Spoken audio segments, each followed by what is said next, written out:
Welcome again to the Certified Hypnotherapy Well. I am Mario, your certified hypnotherapist. Today's talk, I'd like to share a little bit about suggestibility and the question of whether you can be hypnotized or not. Now, what is suggestibility?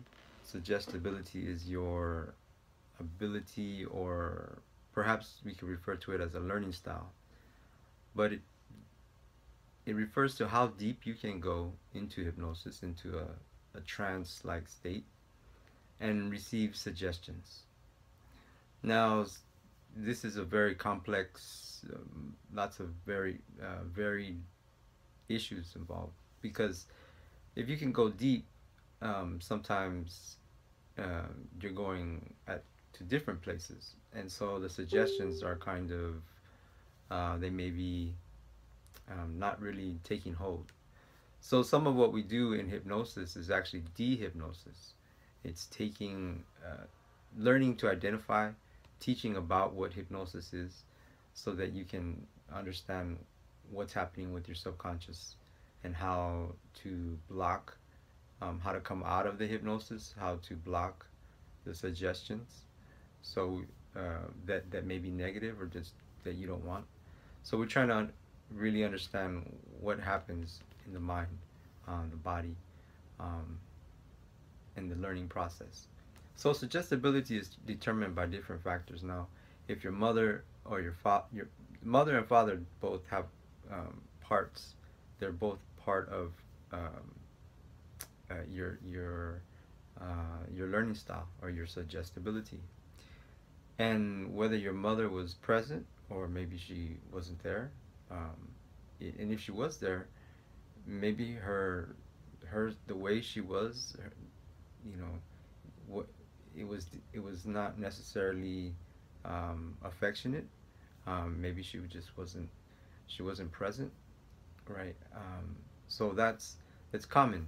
It's what happens, and maybe the father also was not present. He had a distant kind of relationship with the child, and that, or maybe he just wasn't there at all.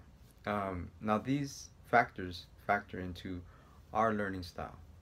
And the beauty of it is that the subconscious mind is so powerful that it just wants to express itself, and it's just there for you to tap into, right?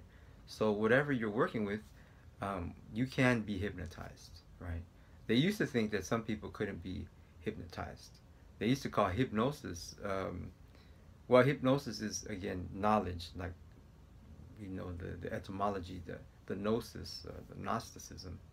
Um, but they used to call the inducing, or the art of the trance, right? I think they called it mesmerism, after a famous speaker, or his name was Dr. Mesmer. So, but it became, now we understand, we have hypnotherapy, right? Fast forward today, we have a college accredited school and in a clinical setting. So we're understanding pretty, fundamentally, that there are different types of suggestibility, and that you can be hypnotized. I just want to let you know, some people think that they can't be hypnotized, and they just don't believe they can be. And it's because they don't understand what hypnosis is, how, how the subconscious mind operates. So that's what part of my duty, my job as a hypnotherapist, is to educate on what the subconscious is.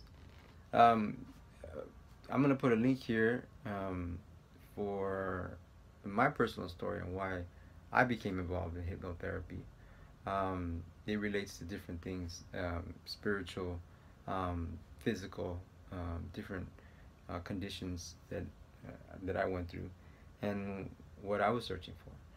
And it may be interesting to you, as you may be wanting to discover a path as a hypnotherapist as well, and I can mentor you in that path, if that's what you want.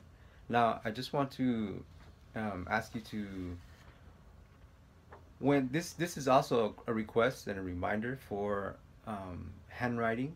I would like you to handwrite. Um, when you do your affirmations, now affirmations, it's very important we put them in a positive style, right? Or flowing. Actually, I should say negative, because negative means um, flowing or not stagnant, where positive means like standing still.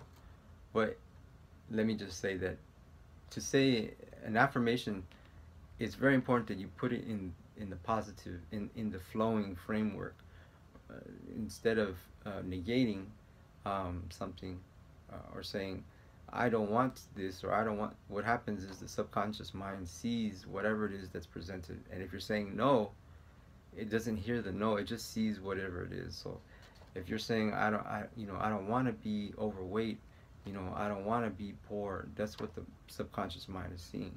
So we want to build on that, and that understanding of the subconscious mind, right?